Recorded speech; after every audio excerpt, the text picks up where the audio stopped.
Our first letter today is from a father who is going through the ridiculously effective parenting training. He says, "We have just completed 2 weeks where my son Stephen wasn't given any work to do remotely by the school." Well, what an opportunity, huh? To do something where he's self-motivated.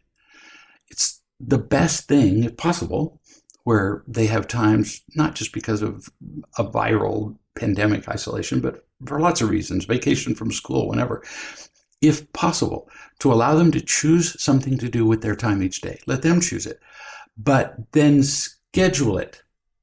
Because otherwise, each day is, what do I want to do? As opposed to choosing when your brain is working, what would I like to do and what would give me a sense of fulfillment? Actually, what would contribute to my life mission to, at the very least, feel loved, be loving, and be responsible. Then after they choose, you at least get to have input. Because, what if they choose, well, for the next 3 days, I'm going to eat chocolate while watching television all day and drinking bourbon. There might be a single day where you taught a kid a lesson where you go, all right, let's see how you feel at the end of the day. But you have to eat chocolate and drink bourbon all day. I'm not advocating that. There might be occasions where you would just let them choose to be just utterly irresponsible and play video games all day. That's just not wrong, but not repeatedly. Oh, and just to be sure nobody misunderstands, I'm not advocating giving your children bourbon. So the dad says he chose to clean his bedroom, which has been bothering him more and more, which is really saying something because this kid has a high tolerance for filth. He says, because it looks horrible, the dad does. And the son says, just even looking at it, just walking in and seeing the mess of his room is starting to bring him down. Ooh, good sign. And he can't find anything in the landfill that is his room. Smart. You've clearly taught him something about responsibility, or it's unlikely that he would have chosen this task. Dad says so far he has spent 7 weekdays cleaning his bedroom. After 6 full great big garbage bags of trash, 2 storage bins of books, games, puzzles, and stuff that he doesn't want to use anymore, and a bag of old clothing. He's not done. By his own account, he's not done. That's a lot of work, and he's being diligent. I'm impressed. This would be a great opportunity to ask him, not lecture, so how do you like your room being different? You hear that? There's no, so you don't say something like, so how do you like life now that you've finally done something about that pigsty? That's not a question, that's an accusation. It helps him to actually evaluate. Think about how he likes order, responsibility is part of that, better than he likes chaos and lack of responsibility. That's all you're doing. He's doing the exercise. Why not let him learn the lesson? A life lesson from the school of life. Dad says he's also spent 3 days painting the bathroom. Now I'm really impressed. I had to really hold back and try not to control him. I was worried that he would end up falling off the stepladder with a bucket of paint on his head, or he was just slop paint on the walls and it would look terrible. But I managed to step back and not interfere. I gave advice when he asked me, how to, whatever, best paint a corner, and he's done a pretty good job. Well, hallelujah. Now, for the rest of you didn't notice it said he's done a pretty good job. Not a perfect job. He's a kid. But good enough. And he learned from it, and he was responsible. This is wonderful parenting. I don't just point out when people are screwing things up with their kids. We've done many examples of where parents are doing something just brilliantly, and this is one of them.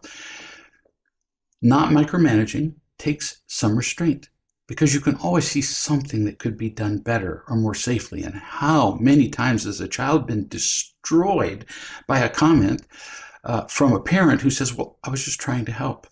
Yeah, well, you didn't. You might have made the paint one bristle closer to the edge of the wall, and you just left your child in ruins. Was that really worth it? Nobody's ever going to notice the bristle of paint, but your child's going to notice the rest of his life that he was destroyed. You gave him a job, and then you let him own it. Yes. And now he's had the benefit and is getting the benefit of the confidence that comes from being his own project manager and doing a good job. That's how you get confidence. Confidence is not free. It's not unconditional like love. You have to earn that. Dad says, when I asked him what he thought, he said, it was pretty hard work, but I think I did pretty well. Beautiful. Priceless. Confidence. Perfect. And he earned it. You could have stolen that from him with too much controlling, but you didn't. So what you've done here with him is beautiful and to be emulated by parents everywhere. New subject. I have found, says this parent, that my 14-year-old son is smoking marijuana regularly, and I'm looking for a way to help him. I'm not sure if the parenting program will cover what I or my son need. The ridiculously effective parenting training covers your question exactly. It's exactly what you need to learn. And I recommend you do the following to make it really clear and obvious. You go to realloveparents.com. You click on the great big button, size of your head. Click here to find your child. It's right there, first thing. And then click on all the categories. There's like 30. Drug use or abuse, 30 different of the most common behaviors that children use that are not productive. Then you watch that 15 to 7, it's number 3. Watch that 15 to 17 minute video carefully. There's a lot in those few minutes. Some of it is very hard for parents to swallow because they believe that they're doing okay as parents. They say things like, we have a pretty functional family, meaning the opposite of dysfunctional, but functioning isn't close to enough for a child. Functioning? I have a car that functions, but it has 4 flat tires. Yeah, I can make it move forward. It functions, but that's not enough. Is it enough for you? to drive on the road with 4 flat tires and an engine that's just limping? No, but it's functioning, kind of. The real goals are loved, loving, and responsible. And the family couldn't possibly, your family, be genuinely healthy because every drug user, not most of them, everyone is in emotional pain, including your son.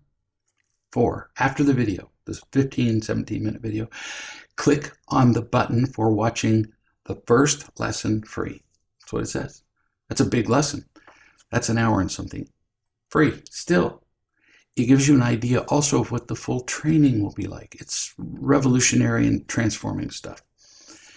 Mom says, both my family and my husband's family have had plenty of addiction problems. And yet you said you have a functional home. The two don't go together. If your family and your husband's family have lots of addiction problems, that's always a response to emotional pain. Always. So both families are riddled with emotional pain, which they have passed on to you and your husband. There's just no way around that. And so there's zero possibility that your son has escaped that pain. So he's not in a functional family. He's in a family that's just in pain. Just no accusation of it, just that's how it is. Mom said, but I'm still wondering why my son has turned to drugs at such a young age. And actually, I'm wondering why he didn't do it sooner. And coming from a happy and functional family. And there's that word, functional, or even happy. Not enough. And no way it's happy. It just, we've come to accept less pain as a new definition for happy. We've come to accept there's not a hurricane presently knocking down my house as a new standard for happiness. Not a very high bar. It only means what you've said, that the family looks okay from the outside, but it says nothing about the pain that everybody in the family is either hiding or denying. And it's all they've ever known. So they're not consciously doing it. They're not sneaking around and hiding their pain in their pocket. They hide it reflexively. So you follow the steps above, 1, 2, 3, 4, and you'll learn more than you can imagine. Mom says, I don't drink. My husband doesn't drink. Maybe socially he has a beer now and again, but we don't drink. So I'd like to find out what's missing that he needs to find comfort from such a destructive drug. It has nothing to do with whether your husband or you drink or use drugs. It has everything to do with the subject that you're now going to be reading about as you do steps 1, 2, 3, and 4. It's always about love when people are in emotional pain and then they use drugs. Now, a separate subject to you, Mom. Congratulations for identifying marijuana as a destructive drug. Now it's legal. But that doesn't, people think, well, and I hear from them almost every day, well, but it's legal. Yeah, so is alcohol. How'd that turn out? It kills about 90,000 people a year. Now we've got a really big kerfuffle about opioids and, oh, wow, limit those. And yet way more than that, double the number that die from opioids are the people that die from alcohol. And that doesn't include what being drunk does to personal happiness and to families. Destroys them. I think it's way worse than dying. Dying can actually be a relief to a sick person and to their family. Being drunk is never a relief, not one that lasts. Or tobacco. Tobacco is legal. Oh, that's a great example. Legal and kills only 450,000 people per year. Makes coronavirus look like an amateur. Marijuana is going to be the same. Well, already is becoming the same. It's legal, but the effects on our feelings, behavior, parenting, families is already being seen everywhere, and it's getting worse. We have yet to see the full fruit of legalizing marijuana, a rotten fruit, the extent of which is going to surprise many of us. New subject. This is from a mother who's practicing loving and teaching with her children. Mom says my older daughter mentioned her younger sister's rudeness. And I suggested that the older daughter, when the younger daughter does that, stop her sister, hands out, stop her, and say, I don't like it when you do that. Just, I don't like it. Notice, not stop, not overreacting, not attacking back, which all spirals out of control, and that's what usually happens. Just stop and say, I don't like it. That's what Mom is saying that she told her daughter. So I got a comment and then a suggestion. First, brilliant of you to have the older daughter handle this conflict instead of you stepping in and controlling the younger daughter. The older daughter will learn more independence and confidence, sense of internal strength as she handles the problem. Nice work. The suggestion I have. You might tell the older daughter that she needs to speak up to her sister immediately. We almost always wait too long. People say some little snotty, teasing thing, and we go, oh, it's no big deal, it's no big deal, it's no big deal. And then we pull a gun and kill them. We let it build. No, speak immediately. And every time. If she doesn't, the younger daughter won't get it. She won't establish the pattern in her mind that it's not okay to be unloving to her sister. So it has to be immediate and sooner, more consistently. Mother says, I think the younger daughter is more guarded with me. She knows that she can get in trouble saying mean, joking things to me, but she does it to her older sister because she gets away with it more. Exactly why I said do it immediately and consistently. So Mom says, I said to the older daughter that it's not the older daughter's job to teach the younger daughter, but she can and needs to definitely still tell her, inform her. It's not her job to be her teacher. Brilliant again on your part. No, it's not the older daughter's job to teach her younger sister. That's your job as the mother, which you're indirectly doing by having the daughter at least tell her, I'm not liking that.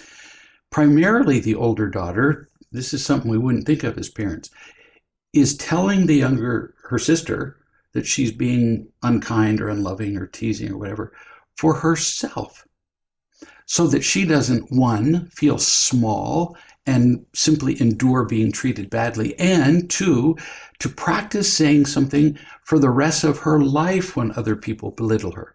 You're giving your older daughter life instruction, a life course.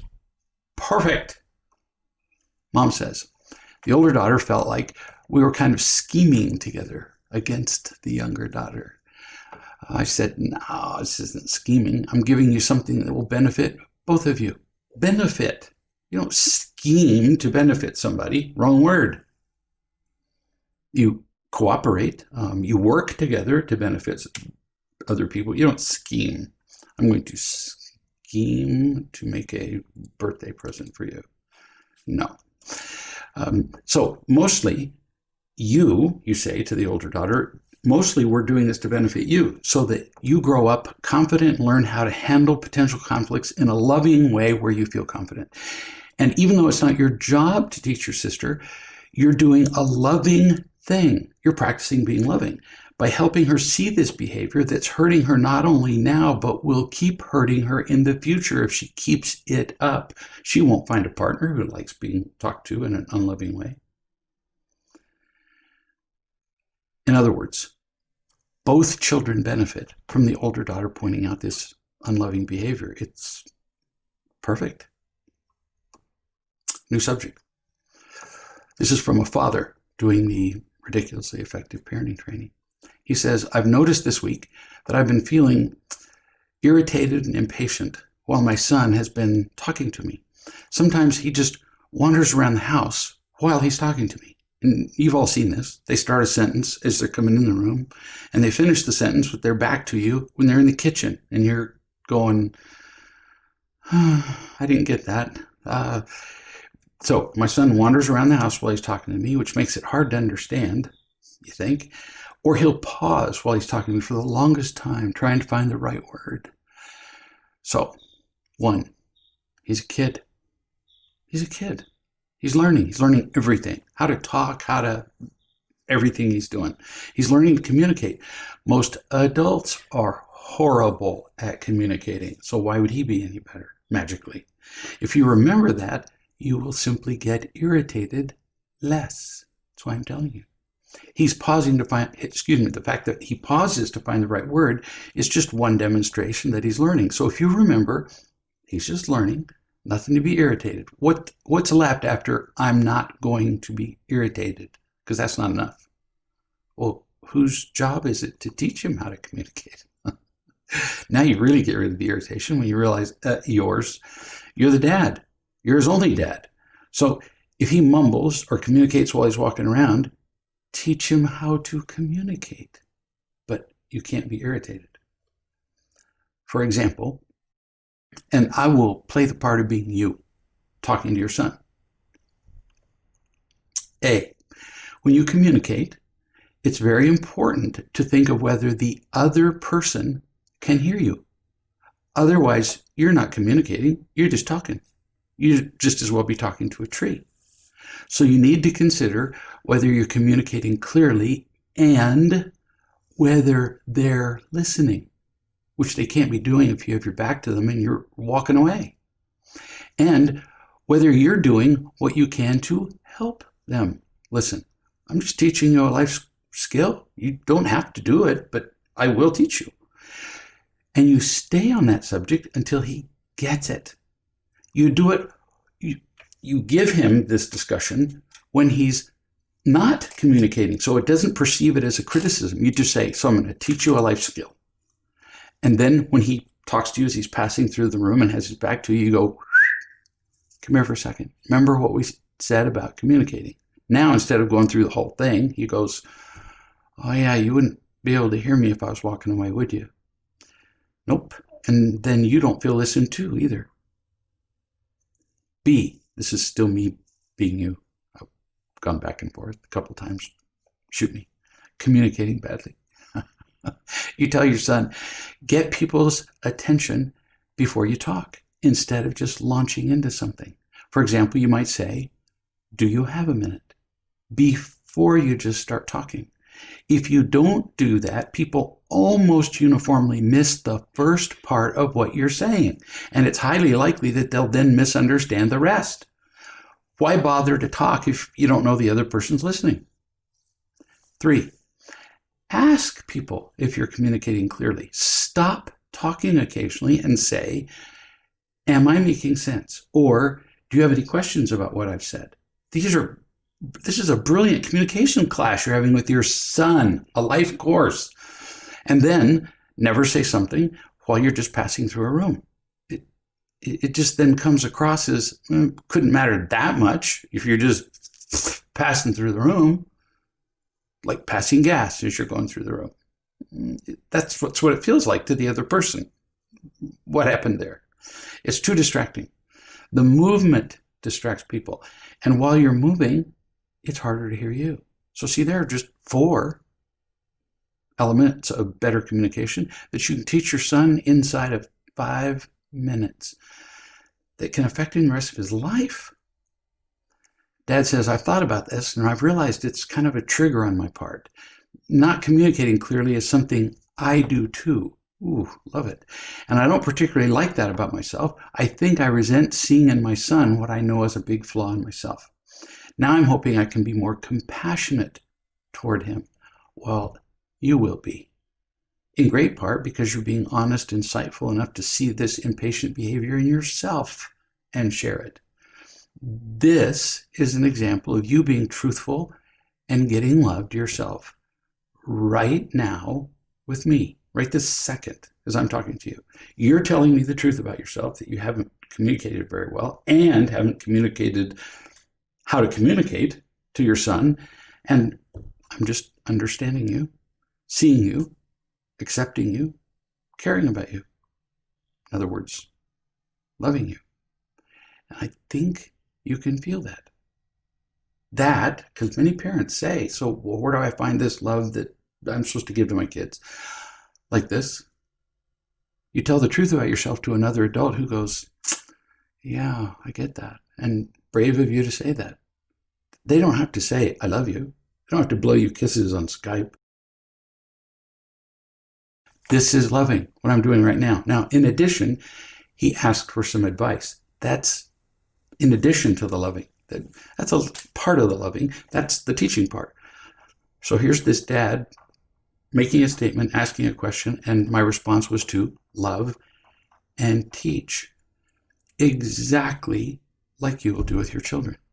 So what I'm doing with you now is what you'll be doing with your children, loving and teaching. Dad says, should I tell him that he might have felt my impatience as he was communicating and explain why I've been irritated? Sure. Just be absolutely certain that as you tell him how you've been wrong to be judgmental, you don't slip in an accusation, which we do, because it's so easy to make a reference to how he was wrong so that we're sure he got it, Because, well, you did this wrong, and I reacted badly to it. All they're going to remember is the wrong part. Just love and teach him, using some of the phrases that I suggested maybe, or modify them, and tell him about how you have been triggered and that this has nothing to do with him. If you want to talk about him improving his communication skills with you, that has to be done on a completely separate occasion from your talking about being triggered by him. That's important. Preferably to do I was triggered. That doesn't matter what order. Just do them separately. When you do talk to him about you being triggered, he'll feel your vulnerability. You say, I was triggered. I was wrong. I wasn't feeling loving enough. My bad. And he'll learn from your example of telling the truth, and you two will feel closer. Is this cool? He'll feel loved and taught by you, just like I'm loving and teaching you now. This could be a difficult conversation, but I doubt it's going to be for you, because you care about him and because you're honest yourself. So, nice work. We can all benefit from the example of this father who is learning to conduct a life school or life course for his son. We'll see you tomorrow.